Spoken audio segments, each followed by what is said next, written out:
Hi guys, welcome back to my channel.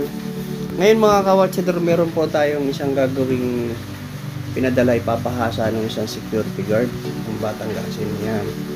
Shoutout po Sir SG. Yan. Ito po ay 29. Yan, ang sukat po ng 29. Ito po ay hindi natin kailangan magdala-dala kasi ito po ay mga deadly weapon. Alam mo naman yung mga Batangasin, talagang hindi nawawalan yun ng ganito.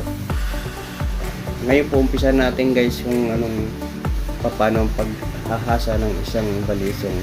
Bali sinundan ko lang po yung yung daan ng original na hasa. Mga 2 padaan lang yun guys para hindi masugatan yung mabago yung pagkakahasa niya. Susundan lang natin yun na parang wala lang isang fish knife. Kasi po yan pag isang brand nyo, hindi talaga nila sinusulit ang talim nyo kasi pag may tumingin, delikado, masugatan. Kaya yan ay wala pang talim. Ayan. Ang ganda ng antilamsik ko, napakaganda sa madilim mga kawatsador. Yung na yan, talagang parang lucis, diba?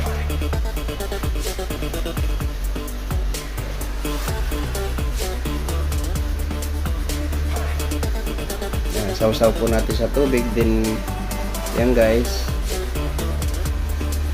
para tumigas siya puti yung kanyang talim. Then ngayon po ibabanat natin yan sa sa bulihan para yan, meron pong 2 kasing bulihan. Una muna sa magaspang yan,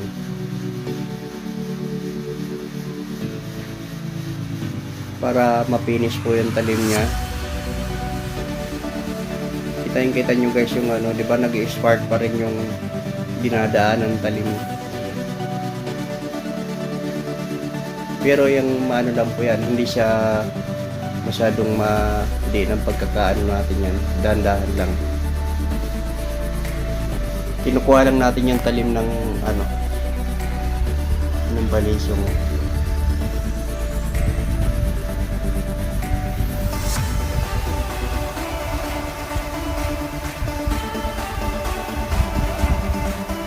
Pangalawa na po yan. Yan. Dinahan natin. At shoutout natin pala si Sir Rolly Ricaport from Bakakay Albay. Yan. Yan. Naipadala na natin yung kanyang relo. Yan. Shoutout po sa inyo sir. Maraming salamat po sa pagtitiwala. At sa aking kabayang Kidani Walis. Shoutout sa iyo. Isa po nating kababayang Bicolano rin na nasa Tayabas. Shoutout sa iyo.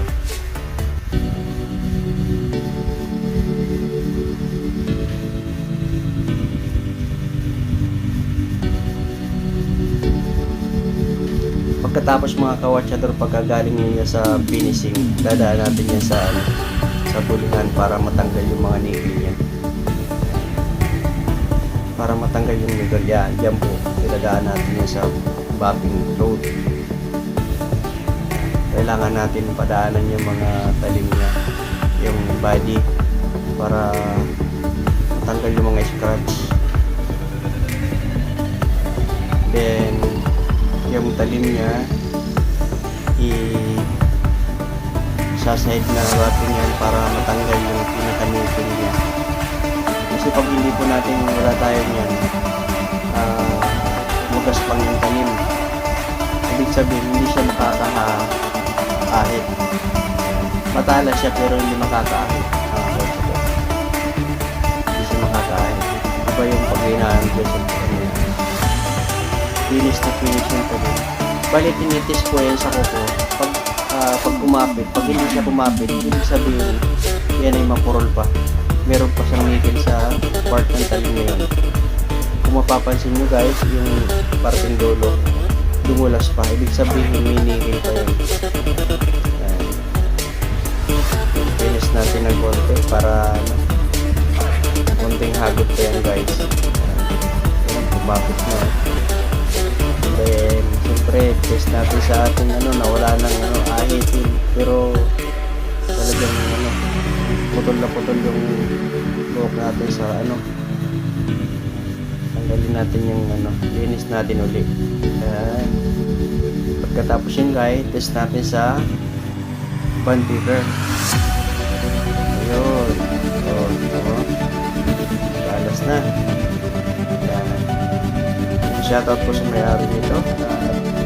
Dito tayo nagpapasyari sa bahay, pinadadala. Kasi wala na po akong pwesto sa bangkita. Dula sa bahay. Yan. Shoutout sa inyo sir. At hanggang dito lang aking pagpapalag. Ito na lang. Yan guys, maraming salamat at hanggang dito lang po sa inyong pagtitiwala. Bye bye!